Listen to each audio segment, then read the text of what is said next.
ძისათა დასული საწმიდისათა ჩვენთან არს ღმერთი.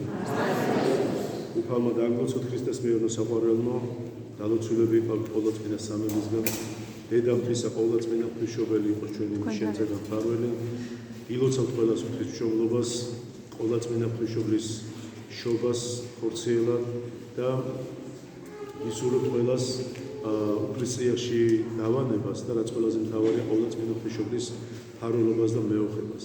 მე ვიდრე ორიოდე სიტყვას მოგახსენებდეთ დღევანდელი დღის მნიშვნელობაზე, მანამდე მინდა სახარებიდან, რაც იქნა სამი სახარება იქნა წაკითხული და სახარებიდან მოვიყვანო ის მუხლები, რომელშიც ჩვენ ხშირად არ ვაქცევთ ხოლმე ყურადღებას. აი მაგალითად, თვითონ გვესაუბრება מחარებელი, რომ წარმოიდგინეთ თვითონ მაცხოვარზე საუბრობს, რომ მოსცა მხოლოდ ჩობილი ძეო ღმერთმა, რათა სოფელი აცხონოსო და რომ კი არ წაწყდეს ადამიანი, არამედ ცხონდეს, იმიტომ რომ ადამიანი თავისი არსით, ბუნებით, როგორც გითხარით, ანუ იმიტომ შეიქმნა, რომ იმან იცოცხლოს და სიცოცხლეს ჩვენ მარტო არ გულისხმობთ, ანუ ხორში მყოფები არამედ საუკუნო სიცოცხლის გაგრძელებაზე აქვს საუბარი. ამიტომ არის რომ ჩვენ როცა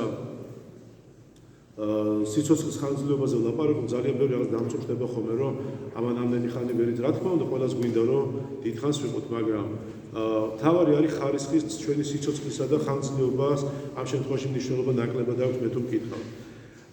მე შემიძლია ვთქვა, რომ დღევანდელ დღეს, როცა სოფლიო ძალიან ცუდ სიტუაციაშია, ჩვენ ერთადერთი, რა თქმა უნდა, ყველა უფლის იმედათვათ, მაგრამ მის შემდგომად ჩვენ გვაქვს დიდი სასწრაფო და მეოხება ყოვლადწმინდა ღვთისმშობელის. ამიტომ არის რომ მუდმივად ცოდვილს თუ ნაკლებად ცოდვილს, უცოდველი არ არსებობს, ყველას უსმენს და ყველას ფარველობს. თავარი ადამიანს ჰქონდეს სასწრაფო მისადმი, თავარი ადამიანს ჰქონდეს სიყვარული მისადმი, ის დედაა და ყველას უსმენს, დედასაც, მამასაც და ნებისმიერ მისადმი მოლტოვილ ადამიანს. ყოვლადწმინდა ღვთისმშობლის შობა ყველა ჩვენთაგანმა დარწმუნებული ვარ, ვიცით, რომ იგი მართალი იოაკიმეს და ანას შვილია. და შესაბამისად, მინდა გითხრათო, წმინდა იოაკიმე იყო დავით მეფსალმონის შტოდარი, ხოლო წმინდა ანა პირველი მღვდელმთავრის აარონის შტოდარი. ანუ ნახეთ, არაფერი როგორც გითხრათ, ისე არ ხდება დედამიწაზე და ზოგადად ჩვენ ცხოვრებაში. ყველაფერს აქვს თავის დანიშნულება. და შესაბამისად, ანუ მიუხედავად ამ შტოდან იყვნენ, ისინი ღრმა მოხუცებულობამდე ესე მივიდნენ, რომ შვილი არ ყავდა. არ დრტვინავდნენ, არ ჩხუბობდნენ, არც საყუდურებს ეუბნებოდნენ ღმერთს, ცხოვრობდნენ მეცაც გეტყვით. გარდამოცება გვეუბნება, რომ ნახეთ, ზოგადად ესე იყო, თავის შემოსავლის მიათეთს წირავდნენ და თქვენ წარმოიდგინეთ, ორი ადამიანი იყო მოხუცებული და რა უნდა ქონოდათ შემოსავალი ასეთი, რომ გლახაკებსაც ურიგებდნენ, ეკლესიასაც წირავდნენ და თავისთვისაც ანუ იტოვებდნენ. მაგრამ როცა ადამიანი ღმერთს ემსახურება და არა ეშმაკს, დამიჯერეთ ყველაფერი, მცირედითაც კი გამოდის უფრო მეტი. თუნდაც დღევანდელ აი ესე თქვა თხრობაში ჩვენ ხვდებით ხო, რომ მოხუცებულებს, რომელსაც ბუნების წესით შვილი არ უნდა ყოლოდათ და გარდასრულიყვნენ დღეთა ამ თავის შვილიერებას, ანუ მათ ეყოლებათ და ღმერთი მისცემს შვილს. ხო და შესაბამისად, ანუ ისიც მინდა გითხრათ, რომ არ მიიღეს მღვდელმთავრება იერუსალიმის ტაძარში შესაწირავი იოაკიმესგან. რამე თუ მაშინდელ დროში ძველ აღმოსავლეთში ითვლებოდა, რომ თუ შვილიერნი არ იყვნენ, ანუ შვილი არ ყავდათ, დიდი ცოდვის მატარებელნი იყვნენ, მაგრამ ჩვენ სახარება და ზოგადად წმინდა წერილი აბსოლუტურად სხვა რამეს გვეუბნება. ისინი უცოდველი იყვნენ ღვთის წინაშე, ანუ ისინი მართლები იყვნენ. გესმით? შესაბამისად შეუძლებელია ამის გამო და ზოგადად ახლა ვიღაცას არ უნდა ეგონოს, რომ რა ისჯება იმის გამო და ამის გამო. უფალმა კაცმოყარე ღმერთმა თვითონ იცის ვის როდის რა, როგორც აღნიშნე, ვიროდის გავალ თან ქვეყნიდან ან მინდა იმადება ამ ქვეყანაზე მოსასვლელად. შესაბამისად მართალია დამწუხრებულები იყვნენ, მაგრამ მათი ეს მწუხარება არ იყო რაღაც გაღიზიანება სხვა ადამიანებისადმი გადამდები და ასე შემდეგ. მათ ღრმად წამდა და ჯეროთ რომ უფალი მოწყალია და მოწყალი თვალით მათ მოხედავდა.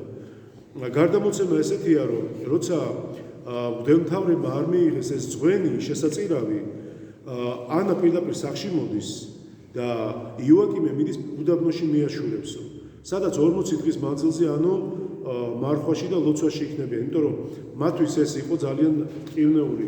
არა მარტო ეს მის შვილიერება უკვე მე სხვა პლანზე გადავიდოდა, რომ არ მიიღეს, რომ ფაქტურად გამოაცხადესო ეს ადამიანები, იმიტომ რომ უშვილო, რომ მათ თვის წინაშე რაღაც ესეთი ცოდა ჰქონდა, თუმცა ეს ისე არ იყო. ამიტომაც უფლის ანგელოზი ბაღში მყოფ მართალ ანას ეუბნება, რომ ის გახდებოდა შვილიერების ღირსი და იოაკიმეს უდაბნოში ეუწყება იგივე ამბავი და ისინი ხვდებიან ერთმანეთს აი ესე ვთქვათ შუა გზაზე და წარმოუდგენელია, ხო, არ ვიცი ხა ვინ როგორ აღიქვას, მაგრამ წარმოუდგენელია სიბერის ჯამსოცა ყველა წესი მოშლილია, რომ შვილი ყავდეთ, უკვე ანა არის უკვე ესე ვთქვათ მიდგომილი და შესაბამისად ანიშნობა ყოვლადწმინდა მარიამ ღვთისმშობელი. ამიტომ არის რომ ჩემო ძვირფასებო ხშირად მე მესმის ადამიანების რაღაცა უიმედობა, განწირული მდგომარეობა არ არის ესე. მე ერთხელ მახსოვს ამას ერთი თუ ნატალია ქორიძე დამემოწმა, იმიტომ რომ ზედატაძიდან მოდის, ჩვენ დაგვირეკეს რომ ვიღაც ადამიანი ცუდად იყო ძალიან, ავარიაში მოყვა ახალგაზრდა ბიჭი, რომელიც სიცოცხლე იმდენად კითხვის ნიშნის ქვეშ აღარ იყო, ფაქტობრივად გადაწურული იყო და ჩვენ დავიწყეთ ყოვლადწმინდა ღვთისმშობელთან პარაკლისის გადახდა. დაგვირეკეს პარაკლისი მთავრდებოდა, რომ ეს ბიჭი გამოიყვანეს მდგომარეობიდან ღვთისმადლი და ეს ის კარგად არის და უკვე ამდენი წელი გავიდა, 15 წელი გავიდა მას მერე. ამიტომ არის რომ უიმედო ადამიანისთვის ხო ძალიან ძნელია რაღაც იმედი გაამყარო, იმიტომ რომ თვითონ არ ჯერა, რასაც შეეუბნება, მაგრამ ადამიანს რომელსაც იმედი აქვს, თუნდაც იოტისოდენ ნაპერწკალი პატარა ხო, მასში ყველაფერი მოხდება, ამიტომ მაცხოვარ თვითონ ბრძანებს, რომ კაცთაგან შეუძლებელი თვისთვის ყოველივე შესაძლებელია. და ჩვენ ვიცით, რომ ყოვლადწმინდა ღვთისმშობელი, რომელიც აი ამდენი წლის ბედრების ლოცვის შემდეგ დაიბადება და გაჩნდება, ამიტომ ღვთისმშობლობას დღეს ვზეიმობ ჩვენ, ეს იყო საოცარი მოვლენა და ესე კითხვით რომ თქვა, მაშინ აღარ იქნებოდა მღვდელმთავრებისთვის, თავიანთ სიტყვებს წაიღებდნენ სადმე, ბოდის მოუხდინენ ამხელა გულისკენისთვის, ამხელა ცილისწამისთვის, არა რა თქმა უნდა.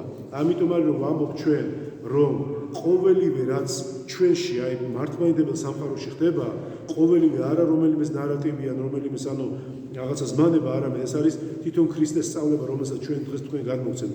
აი სახარებაში ჩვენ ვკითხულობთ, რომ ვითარცაო უფალმა, მოსეს რა გააკეთებინა, გველი აღამართინა უდაბნოში. დღეს სახარებაში წავკითხეთ, ხო? ისევე ქრისტეს აღამაღლებენ. რატომ მოხდა ეს? უდაბნო იცით რა არის, გველებით, ქვეწარმავლებით, ღრიანკალებით სავსე და ერი, რომელიც აი მურწმუნოებაში ვარდებოდა, მუდმივად ასე იყო, თუ დაუკვირდები.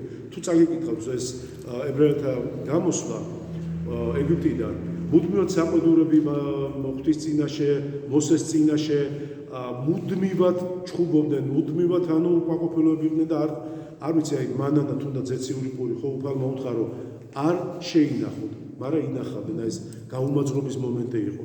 ამიტომ იყო რომ კმენდნენ ამათ გველები, მორიელები და იხოცებოდნენ და მოსე დადგა ლოცვა და სთხოვა უფალო, გთხოვ, ვიცი, უგუნურები ვარ, მთელი როგორებიც ვარ წინამდვილეში, იმიტომ მეორე წუთამდე არ მიყვება ჩვენ წყალობა ღვთის, იმიტომ რომ მალევე გვავიწყდება და უთხრა ღმერთმა, რომ გაეკეთებინა სპილენძის გველი, დაეყენებინა ფეხზე და ვინ შეხედავდა ის განიკურნებოდა, ეს იყო სახე ქრისტესი ჯვარზე გაკვრისა და აი ჯვრის მერე ფეხზე დადგომისა, ვინ შეხედეთ, ვინც ვიწამეთ, ვინც იწამა და კიდე ვიწამებს, ნეტარია ის ადამიანი.